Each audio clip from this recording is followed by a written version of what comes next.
Imagine waking up today, but there's no alarm screaming in your ear, no unread emails reminding you of your existential dread, and no boss wondering if you're 5 minutes late. Just the sound of a camp slowly coming to life around you. Welcome to the daily life of your ancestors 300,000 years ago. In this video, we will take a step-by-step journey through a typical day of an ancient hunter-gatherer. From sunrise to sunset, you'll see what they actually did all day, and how they only worked about 2 to 3 hours a day, leaving them with more free time than you'll probably have all week. Let's dive in. The morning starts, but not with a double shot espresso. Instead, it starts with gossip. Studies on modern hunter-gatherer tribes show that the first few hours of the day are spent just talking. But this wasn't pointless chatter, it was their social operating system. In a world with no written laws, courts, or prisons, your reputation was your survival currency. If you were lazy, greedy with food distribution, or broke a promise, you wouldn't get sued. Instead, you'd become the laughingstock of the camp during morning gossip. If you kept behaving badly, no neighboring camp would accept you, which was practically a social death sentence. They also had a hilarious mechanism called ego leveling. If a hunter brought back a massive, successful catch, instead of praising him, the tribe would mock his catch, calling it thin and worthless. Why? To keep his ego in check and make sure he didn't think he was better than everyone else.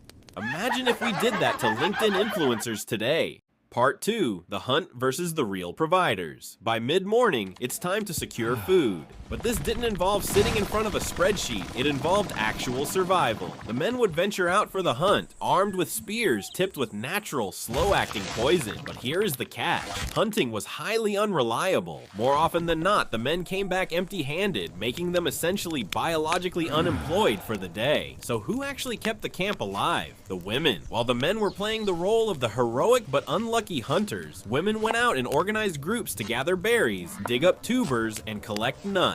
This steady, reliable labor provided over 70% of the tribe's daily calories. Fascinatingly, grandmothers in their 50s and 60s were far better at gathering than 20-year-old women because of their vast botanical knowledge. Scientists believe this is why human females live long past their reproductive years. Grandmothers were literally the ultimate insurance policy for the survival of the grandchildren. Part 3, the afternoon slump and voting with your feet. When the midday sun becomes unbearable, all work stops. The camp enters a state of collective hibernation. During these hot hours, people rested, repaired tools, wove baskets, or groomed each other's hair. While grooming looks like basic hygiene, it was actually a vital social ritual that released endorphins and strengthened social bonds. Of course, they weren't angels. Conflicts and jealousy happened, but their conflict resolution strategy was a work of genius, known as voting with your feet. Since they had no real estate, no mortgages, and could pack all their belongings in 15 minutes. Resolving a fight was easy. If you couldn't stand someone, you simply packed up and moved to a neighboring camp for a few weeks until everyone cooled down.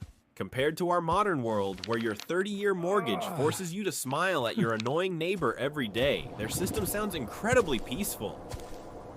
The cost of progress. As evening falls, the campfire is lit. Tubers are roasted on hot coals, meat is cooked on heated stones, and everything is shared equally. For 300,000 years, humans lived this way. It wasn't a perfect utopia. They faced deadly diseases, infant mortality, and harsh winters. But they never suffered from our unique modern misery. Chronic anxiety about the future, working a job we hate to pay bills we don't want, and comparing our lives to strangers on a screen. We gained medicine, technology, and longer lifespans, but we paid for it with our time and peace of mind. Our bodies and brains are still wired for that ancient campsite, needing sunshine, simple socialization, and moments where there is absolutely nothing urgent to do. If you enjoyed this journey back in time, make sure to subscribe and hit the notification bell. See you in the next story.